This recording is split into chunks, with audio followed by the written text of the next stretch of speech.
by Dan Elton on the spectral properties of Lancaster University, I should say, on the spectral properties of the Dirac operator arising in models of graphene. Okay, well, obviously I'd like to thank the organisers for the invite to speak here. I should also start by pointing out that the word graphene appears, but not for very long. This is a talk about a very particular operator in one dimension, so it's very hands-on. Quite precise information, hopefully, about the spectrum of this operator. The operator does arise from a model, well, the models that we've seen explained relating to graphene, but the motivation here is to actually look more at this particular operator.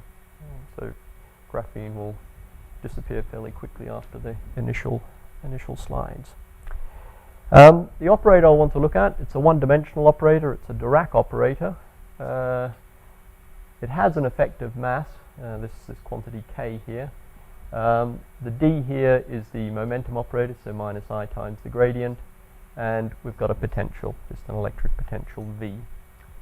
Okay, as I said, this is 1D, but it arises from a 2D model. If you take a 2D massless Dirac operator that has a translational symmetry, for example, if you want to study a waveguide in graphene. Separate variables, the translational symmetry gives you a wave number, and that's the k that appears here. So it is, well, one possible way of getting to this operator is from models in graphene. Okay, we're particularly interested in potentials that decay at infinity. This again is motivated by the origin of the problem. The potential V in the original setting is the cross-section of the waveguide. So decaying at infinity means you've actually got a waveguide. And we're also interested in eigenvalues of this problem. So not the continuous spectrum, but rather bound states, so eigenvalues and corresponding L2 eigenfunctions. And these correspond to states that are propagating along the waveguide. Okay, so start with the standard spectral problem. So we've got the operator TV, the usual spectral problem, lambda here. Well, this operator is self-adjoint, so lambda will be real, and we're interested in L2 eigenfunctions. Of particular interest, well, we want potentials for which 0 is an eigenvalue. So these are potentials that give rise to 0 energy bound states, the ones at the tip of the Dirac cone, or what are known as 0 modes. So the basic question is, what sort of potentials give rise to this lambda equals 0 as an eigenvalue? Okay, the way that we're going to approach this problem is by studying a different spectrum associated with the potential V and trying to understand something about that. So it's what I've called the gamma spectrum, and we just define it as the set of couplings, which could potentially be complex, such that 0 is an element of the spectrum of the operator with potential gamma times V. So we're going to allow different scalings of the potential V, and then look which scalings give us 0 as an eigenvalue. And for the time being, at least, I want to allow more general scalings, possibly complex scalings. So this is the gamma spectrum of the problem, and that's the main object that I'll be looking at. Alternatively, in terms of spectral pencils, well, what we're really doing is looking at a linear spectral pencil, mapping the complex number gamma to the operator T0, that's the unperturbed operator, plus gamma times V. So it's just a linear spectral pencil problem. And the key aim, well, to try and get some properties for this gamma spectrum under fairly minimal assumptions on the potential V. So I'll try and give some very general properties, things like symmetries, slightly more restrictions on the potential V to get information about the distribution of points in this gamma spectrum, and even more restrictions to get some actual asymptotics for these points. So this is the main set, and we're just trying to consider it in a fairly general context. Okay, what sort of restrictions do we need to put on the potential V? I'm trying to keep these fairly open. We need some basic restrictions on both local regularity to make sure the operators are well defined, and we also need some global restrictions relating to the decay of the potential to say interesting things about the points in the gamma spectrum. So, well, we're going to assume all potentials are measurable and real valued. Beyond that, locally, the standing assumption will be that we're working with locally L2 potentials. A lot of the arguments can actually be pushed a bit further through to locally L1 potentials, but it becomes a bit more difficult to actually define the operators there. So just a reasonable, or keeping it reasonably tractable, stick to locally L2 potentials. Globally, the weakest results need nothing more than decay. So we'll assume this decay at infinity. In other words, well, we need to be a little bit careful because the potential is locally L2, so just take a local L2 average of the, or L2 norm of the potential, and that needs to go to 0. In other words, we're working in the space little c naught L2 functions that decay at infinity but are locally L2. To get more precise results about the distribution of points in the gamma spectrum, we'll also need more information about the decay rate, and this will come via LP integrability conditions. So we'll be interested in potentials for which the local L2 norm is LP integrable. So in other words, looking at the space little LP L2. If you take P to infinity, effectively you're looking, well, and then put in the decay, you'll end up with this C naught. So these little LP spaces all we're all contained inside the C naught space. And yeah, I should also point out that mostly we're actually interested in P equals 1. It's the main integrability condition we'll be using. And finally, there will be one result that needs a little bit more regularity. We'll need total bounded variation for the potential, but I'll mention that when we get back to it.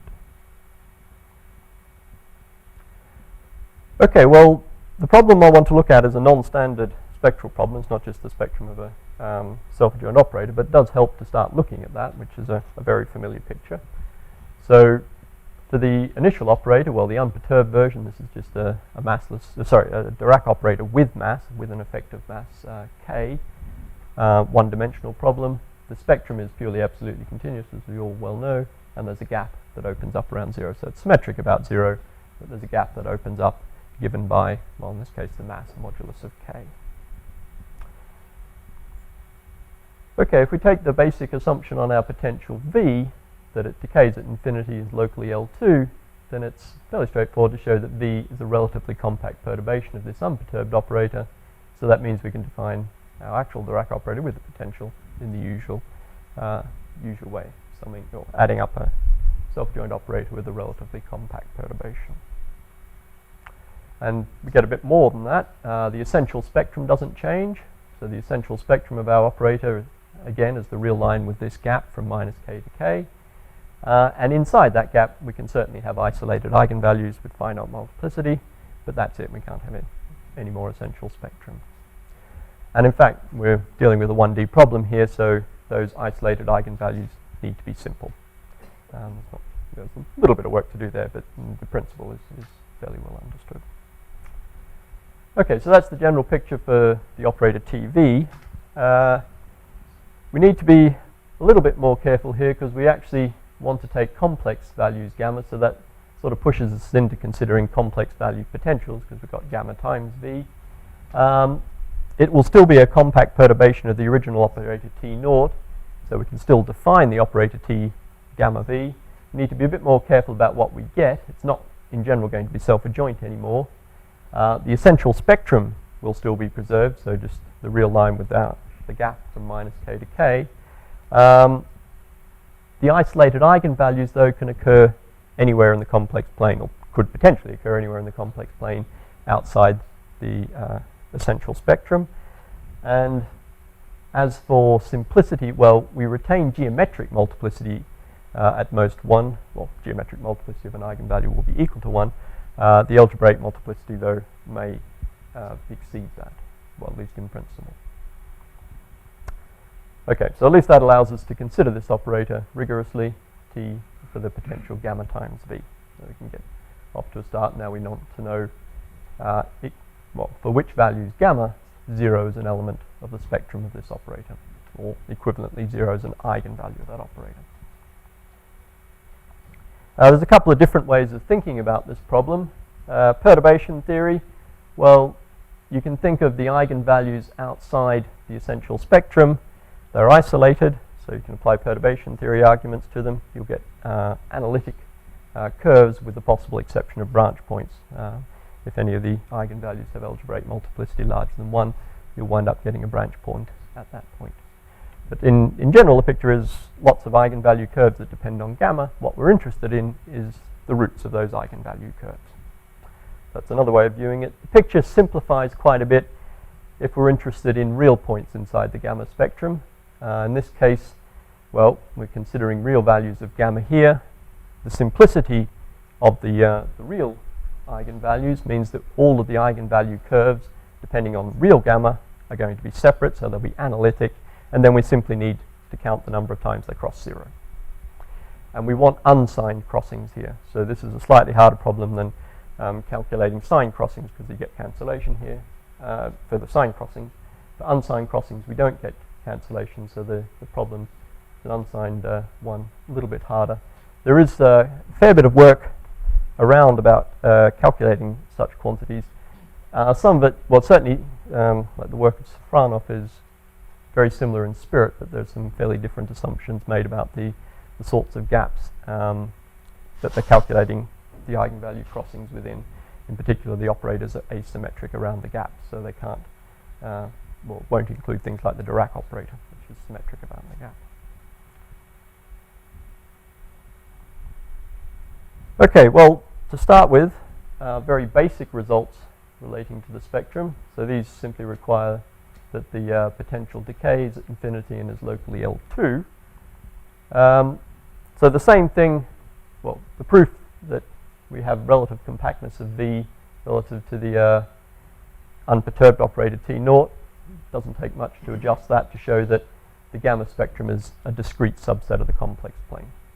So we've got a proper spectrum in some sense. There's no essential bits in there. Everything is just, or anything in that gamma spectrum is just an isolated point. Dirac operators possess symmetries. In this case, we've got several elementary symmetries for our operator TV, and these lead directly to symmetries for the gamma spectrum, so let's list those. The gamma spectrum is symmetric under sign inversion and conjugation, and it's unchanged if I replace k with minus k, so change the mass from k to minus k. So with the last bit in mind, we'll just leave, or make the assumption that k is positive, just to simplify some of the results. Okay, so there's some nice symmetry properties, and these are all pretty much direct consequences of the symmetries of the original Dirac operator. Okay, the original problem is self-adjoint. Well, the original operator is a Dirac operator. If we're assuming its potential here is real, we end up with a self-adjoint problem, so its spectrum is obviously real. But that's not the spectrum we're interested in. We're looking at a linear pencil.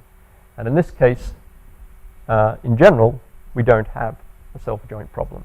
So in general, we shouldn't expect the spectrum to be real. The gamma spectrum won't necessarily be a subset of R.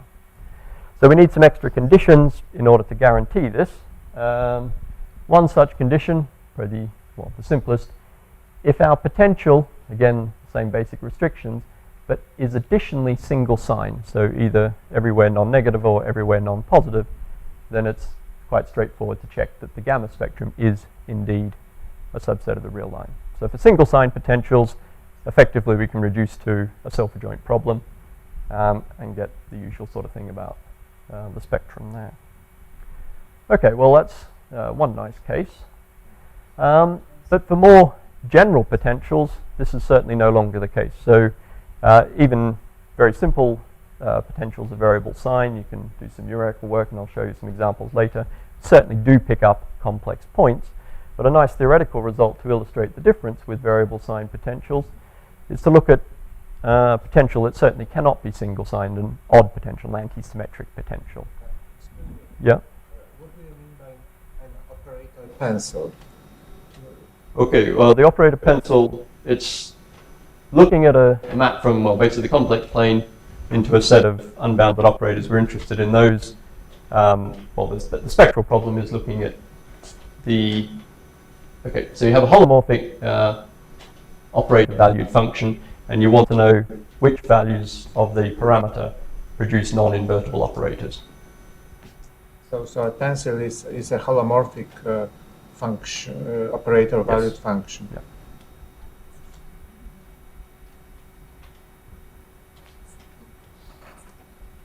Okay, so if we have an anti-symmetric potential, an odd potential, then we cannot get any points in the gamma spectrum that are real. In general, we'd expect the gamma spectrum to be non-empty, so all of the points must be on in the complex plane somewhere. And incidentally, you can use another symmetry to show that we can't have any points that are purely imaginary either, and that works for any potential. So both the imaginary axis and the real axis are ruled out for odd potentials. The proof of this result about anti-symmetric potentials, it's a pretty direct argument, again, using symmetries of the operator. If you have an anti-symmetric potential, you can effectively show that any real eigenfunction would generate another real eigenfunction and then destroy the simplicity of the real eigenvalues. But again, that's a fairly direct argument. Okay, so we can certainly pick up complex points in the gamma spectrum in general, so this will be of interest. Okay, that's a very broad picture about the spectrum. It's discrete, it's got certain symmetries, and it may well go into the complex plane. To get slightly more information, well, what are the sort of questions we can ask? One relatively obvious question is about the distribution of points. How densely are the points arranged in this set, the gamma spectrum? So one way of looking at density, well, we need to work in the complex plane, so we can look at the number of points inside the gamma spectrum that have modulus less than r. So intersect the gamma spectrum by a disk of radius r. The question is, how does that number increase as r increases? How does it depend on r? Can we get any information about that? So to get some information about this, we need slightly more decay on our potential. So now I'll assume LP integrability, where p is something strictly less than infinity and bigger than or equal to 1. So in this case, if I want to count the number of points in the gamma spectrum inside this disk of radius r, get an upper bound, a constant depending only on p, LP norm of the potential, and then r to the power p. So as p pushes up towards infinity, you can see that the number of points is actually potentially growing quite rapidly with p. But for p equals 1, which is the main value of p of interest, then the growth of the number of points in the disk of radius r is just linear. Okay, so this constant depends only on p. The value for C1, well, the best I've got at the moment is 4 times e divided by pi. Nice universal constant. Just a couple of remarks on the proof. There's a lot of different ways I suspect you could tackle this. And actually, in this case, the value of p makes quite a difference. All of the arguments essentially use some kind of Biermann-Schwinger principle to reduce counting the number of points inside this disk to estimating the number of, the size of eigenvalues of some sort of compact operator. So we move to a compact operator using a Biermann-Schwinger type principle. Once you've got a compact operator, it splits a bit into cases depending on the value of p. If p is strictly larger than 1, then the Swiekel's estimates for singular values, the ones that lead to the CLR inequality, you can apply those and get this estimate pretty much directly. If p equals 1, those estimates no longer apply. It's a boundary case that's not included. So you need to do something a little bit different. And in that case, it's essentially, you can reduce to the single sign case. So by replacing the potential v with the modulus of v. So this is, in effect, moving from eigenvalues to singular values of an operator, and you can use Weil's inequality to make that switch. And then once you're dealing with a single sign potential, you can use classic ODE arguments, and I'll explain a little bit more about the detail of those in a moment. Okay, so there really are 2 different cases that I need to consider. As I mentioned there that there are almost certainly many other approaches to getting estimates of this form. Once you've applied the Biermann-Schwinger principle, what you end up getting is an operator that at least theoretically should be a pseudo-differential operator, and there should be many techniques from pseudo-differential operator theory that you can apply to get asymptotics to the number of eigenvalues. The problem with most of those results is, one, actually finding precise results for pseudos that give exactly what we need here. And the other is pushing the regularity. If you want to go with potentials that don't have a great deal of regularity, pseudos are not necessarily a good way to go. Okay, so we've got some sort of upper bounds for the number of points inside this gamma spectrum, inside disks of radius r. What about some lower bounds? Are these upper bounds in any way accurate? Can we get lower bounds that more or less complement the upper bounds? Okay, so I want to restrict to points, real points inside the gamma spectrum for the time being. These are the ones that we're more interested in some sense. In that case, we can get some lower bounds which complement the upper bounds, at least in terms of order. So we'll work in the case p equals 1, so we'll require the potentials to be L1 integrable. And in that case, the number of points inside the gamma spectrum belonging to the interval from 0 up to r. So this is half of the disk of radius r intersected with the real line. That can be bounded from below by the integral of v, or the modulus of the integral of v, modulo lower order terms as r goes to infinity. The symmetry of the gamma spectrum means exactly the same estimate applies to the other half of the intersection of the disk with the real line. So really we just need to concentrate on intervals from 0 up to r. Okay, so the upper bound was the L1 norm of v times r. Now we've got a lower bound, at least it's of the same order, but using the integral of v rather than the L1 norm. So a couple of immediate consequences. If the integral of v is non-zero, we've got infinitely many real points in the gamma spectrum. But we also know of examples, in particular antisymmetric potentials, where there are no real points in the gamma spectrum. So the possible lower bounds, what we could do to improve that, there's certainly going to be some fairly strong limits on how far we can go.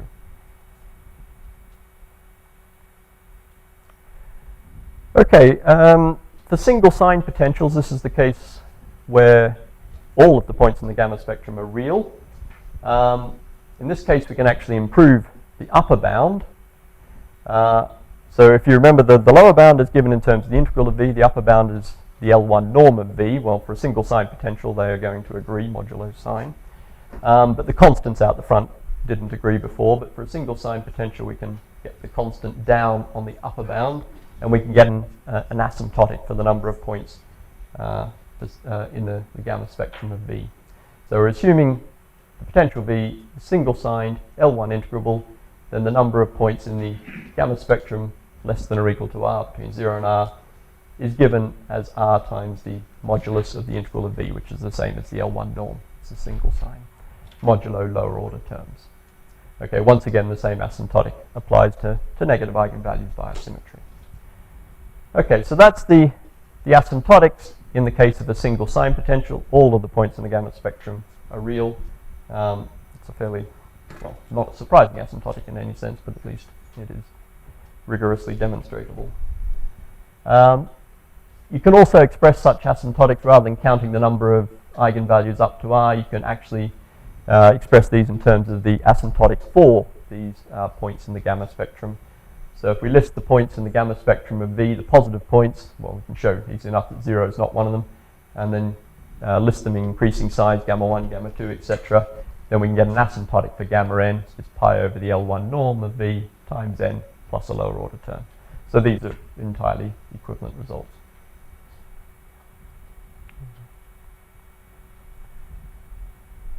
Okay, what about more general potentials? So this was the asymptotics I gave were for single sign potentials.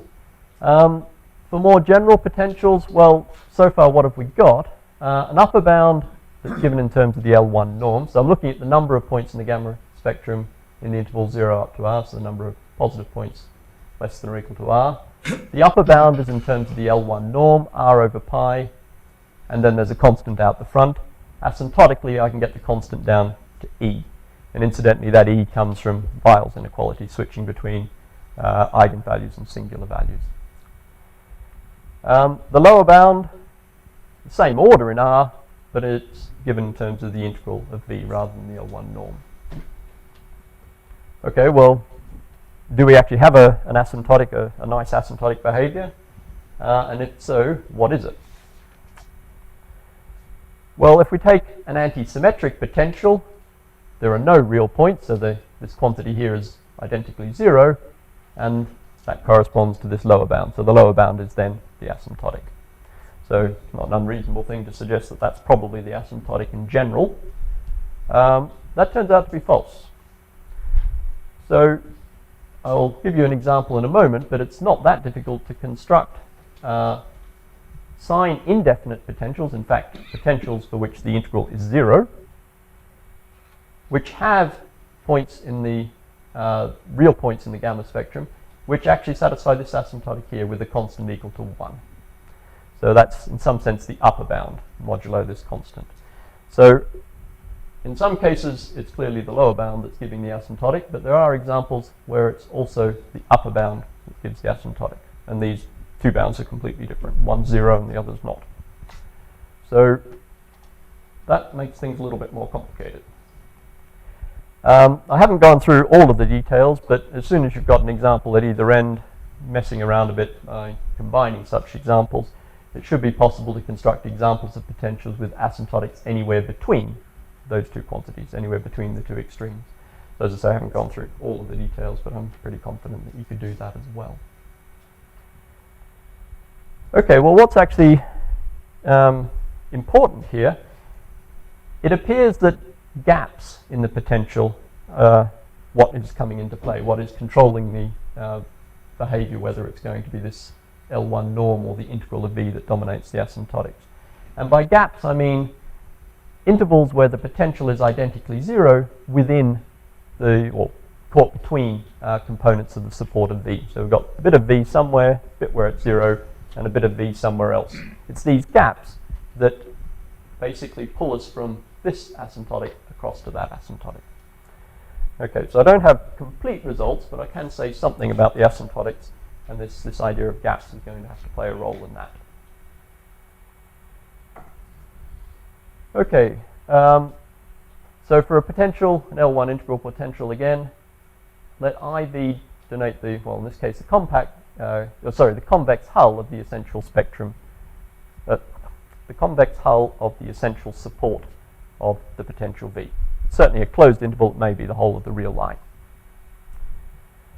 Okay, so I'm going to say that V has no gaps if the points where V is 0 within this convex hull of the essential support has measure 0. So the modulus here is the measure of the set. So we want to work out where V is 0 inside the essential support, the convex hull of the essential support. Measure that. We'll say V has no gaps if that measure is 0. Okay, the result, well, this is the result that needs a little bit more regularity on the potential. I need to assume that the potential is of totally bounded variation in addition to the usual L1, the integrability requirement. Okay, in this case, well, we also need to make the assumption that we have no gaps. In this case, I can get an asymptotic for the number of eigenvalues in the gamma spectrum up to value r, and the asymptotic is given by the lower bound, the integral of V. Well, I can certainly do this if the integral of V is non-zero, so if that leading order term is in fact a leading order term. And once again, the same asymptotics, by symmetry, the same asymptotics hold for the negative eigenvalues. So certainly if we don't have gaps in this sense here, then the lower bound gives the asymptotics. Couple of comments. Well, I'd certainly conjecture that this result continues to be true when this leading order term is 0. The argument I've got, well, it's a fairly simple argument, and it requires, to go through it, requires the leading order term to dominate, so it doesn't actually work in the case where that integral is 0. I can get a slightly stronger result under slightly more conditions on V, a bit more integrability on V, and I can actually show that the number of real points in the gamma spectrum is finite. So obviously that's a stronger result, but it does need more on V. But I'm pretty sure, well, I'd be surprised if this asymptotic doesn't work for, in general, for integral V equals 0. As for the other restriction here, this bounded variation, it's certainly critical to the method I use. Whether it's critical to the result, I'm not so sure, although I wouldn't be surprised if some regularity beyond locally L2 is going to be needed. But wouldn't really care to conjecture anything there. Okay, so that's potentials without gaps. The lower bound is indeed the asymptotic. I did say I'd give an example of a potential with gaps that had the other asymptotic. So this potential, just to draw a picture of it, it's got two gaps, it's symmetric. So around from minus A to A, it has value U, and then we get a gap up to B, and then from B up to C, it has value minus V. And then the same on the other side.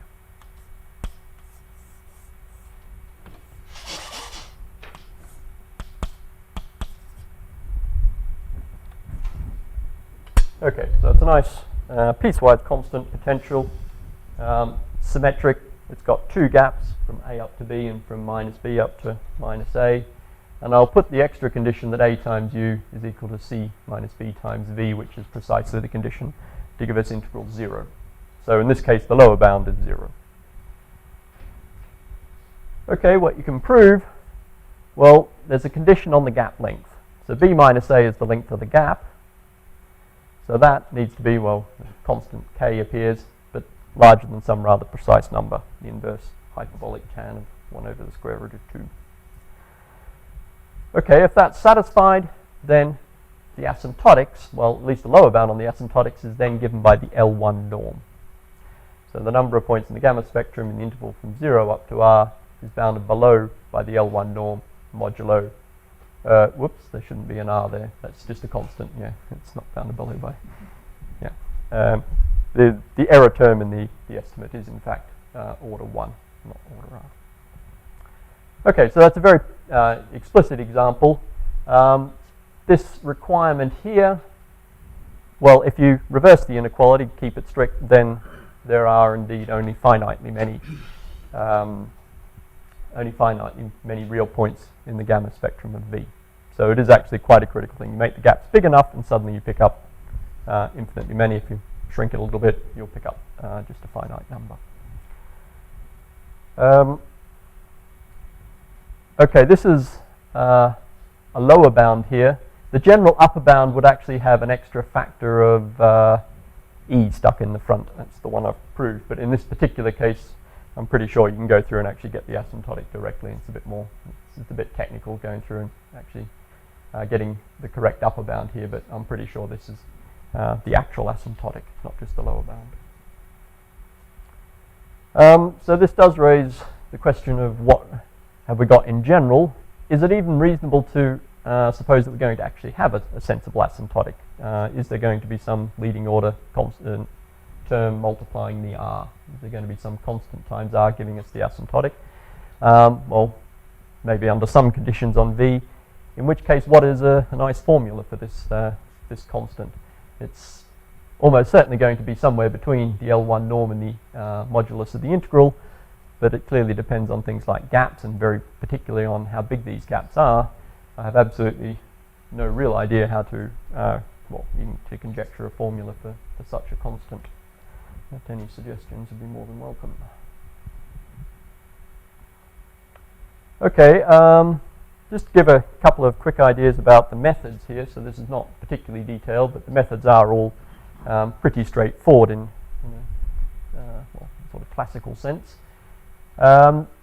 Most of what I do, I change the view rather than looking at a self-adjoint or an operator, an unbounded operator on L2. I'd actually consider this thing, the equation, the eigenvalue equation for eigenvalue 0, as an ordinary differential equation on the real line.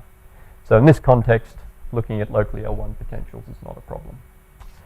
And also, if we're working with real points, real gamma, then we can assume that our corresponding function here is real valued as well. So it all becomes a nice real valued problem. And most of the analysis then proceeds using a very classical idea, the sort of very classical approach to Sturm-Liouville equations, in particular the introduction of the Prüfer angle. So in this context, we can define it essentially as the argument of this complex valued function psi1 plus psi2. And we need to make sure that we end up getting a continuous function, so we need to take an appropriate lift of the projection from R down to S1.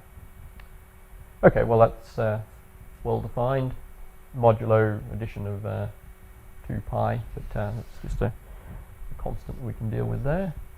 What we can show is that the proof for angle, again a classical kind of argument, satisfies a nonlinear first order ODE. The potential V turns up in a very nice way. We can study this ODE using all sorts of existing standard theory. Again, this basic assumption that we need on the potential really here is just locally L1. That would be enough. Okay, the more precise details of what we need.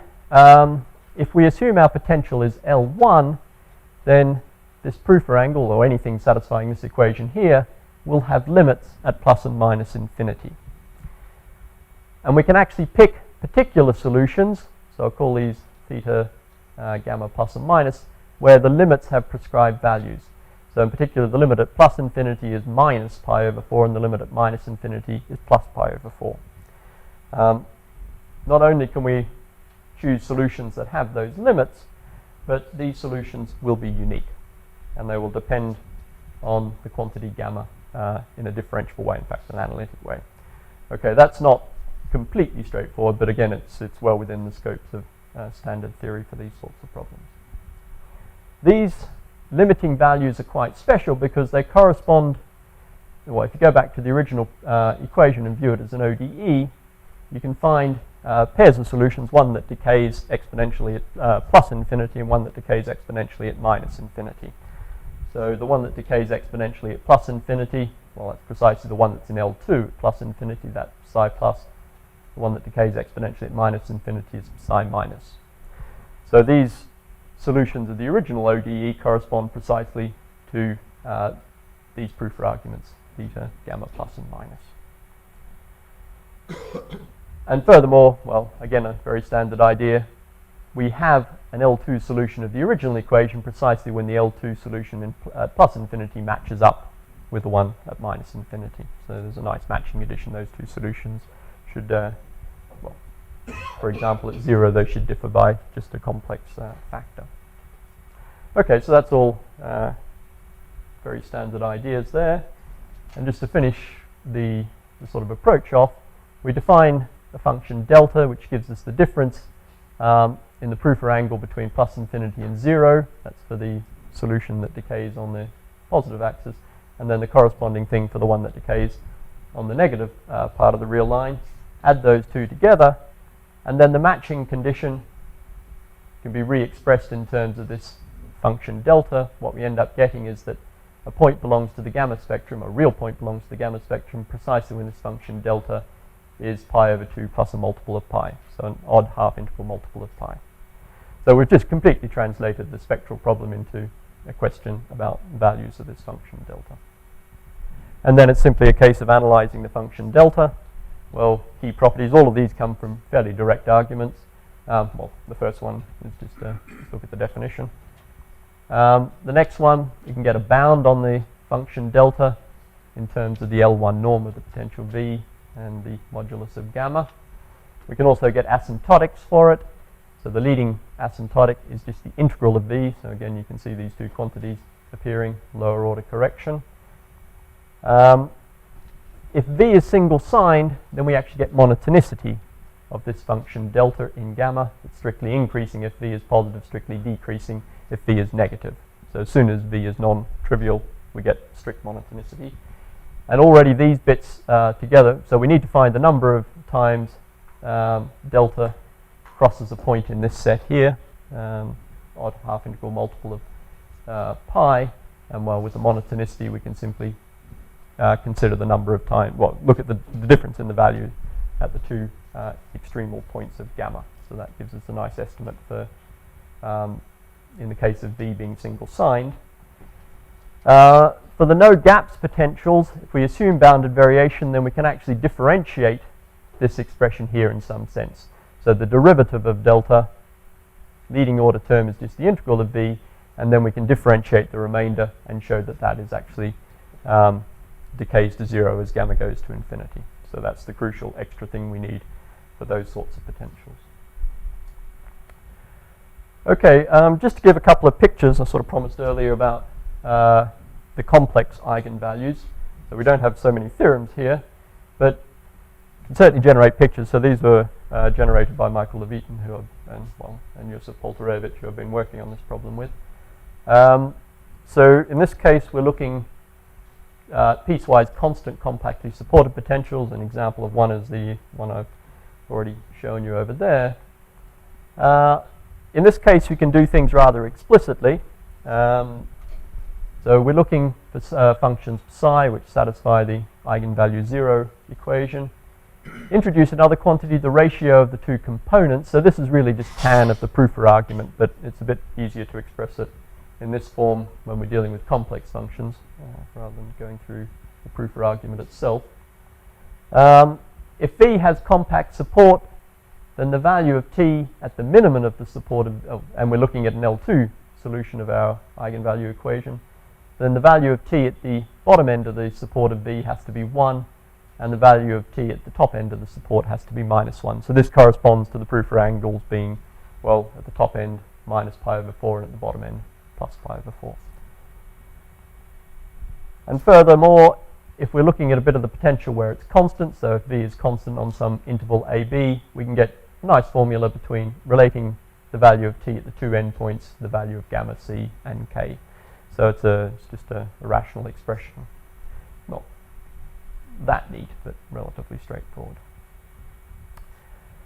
Okay, so then the principle is easy enough. In order to find when gamma is a part of the gamma spectrum, we start with a function t which is equal to 1 at the minimum of the support of V, and then through each interval where V is constant, apply this formula to get the value of t at the other endpoint. Put all these formulas together. What we end up getting is some function which is the value of t at the maximum of the support, add 1, and then we need to look at where this thing is 0. So this function f, it's a constructible meromorphic function, the complex parameter gamma.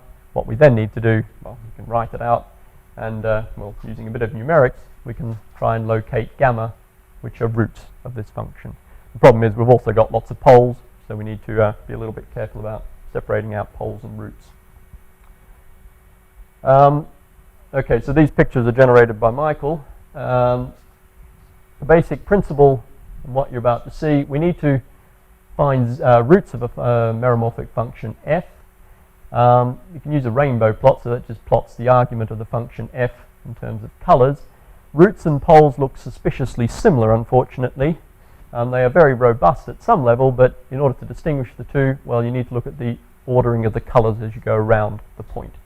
So where all the colors converge, you've either got a root or a pole. If you go around clockwise, you should ascend through those colors for a root, and you'll go around anti-clockwise to ascend if you have a pole. Okay, so that's how you can distinguish the two. Okay, so just a couple of pictures. A nice simple potential to start with. So this is a single sign step potential. In this case, we know all of the eigenvalues, all of the points in the gamma spectrum are real, and indeed that's what we're seeing. They're paired up with poles, and they just lie on the real axis. And asymptotically, well, it's not 100% clear from this picture, but we'd expect consistent spacing between those points. So that certainly looks moderately convincing. Incidentally, Michael doesn't guarantee that these pictures are 100% accurate. That's either the right function or its conjugate that's being plotted, and if it's the conjugate, then you need to change the zeros and the poles around. So I'm not 100% sure. Well, the same basic principle applies to the poles as to the zeros. Okay, so that's a nice simple potential. If we take something that's a little less constant, so two different values, in this case an antisymmetric potential. Well, for an antisymmetric potential, we know there are no real eigenvalues. What's happening in the complex plane? So the real axis is along the bottom there, that's the imaginary axis, and what we're doing is picking up a set of zeros that are heading up into the complex plane. So these are corresponding, so these values of gamma correspond to eigenvalues, or points in the gamma spectrum, and the curve that they sit on, well, you can calculate it explicitly. It's going to be asymptotically logarithmic. Moves the eigenvalues sit on a curve that moves logarithmically away from the real axis in this case. And just one more slightly more complicated potential. So it's an example of one of these that has gaps in it that are big enough in order to generate real points in the spectrum again, despite the fact the interval is 0. And here you can see some potential points down there and another one over here.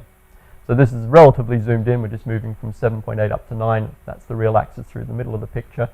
And if you zoom in a bit more, so that's the let me pop back. So that's zooming in on this little bit here.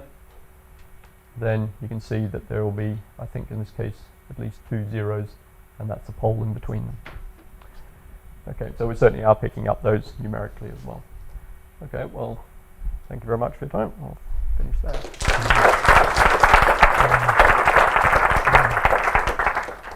Yeah, thank you very much. Is there some pressing questions? Sort of in the beginning, you had upper bounds for potential in LP that just grow like R to the P. Do you have any examples or any lower bounds where it's growing faster than just constant times R? No. I would imagine you could construct them. I mean, the L1 is particularly nice because that's applies to compactly supported potentials where the actual lower bound grows at the same rate. In order to get things that are going to have more than linear growth of their eigenvalues, you're going to have to look at potentials that decay slower than what you'd need for L1 integrability. My guess is you could do it, but it's not something I've actually been looking at. So I mean, they're weakly local potentials, they're not things like compactly supported potentials. Okay, so we have our lunch break now, and the next talk will start at 2 o'clock. Let's thank them.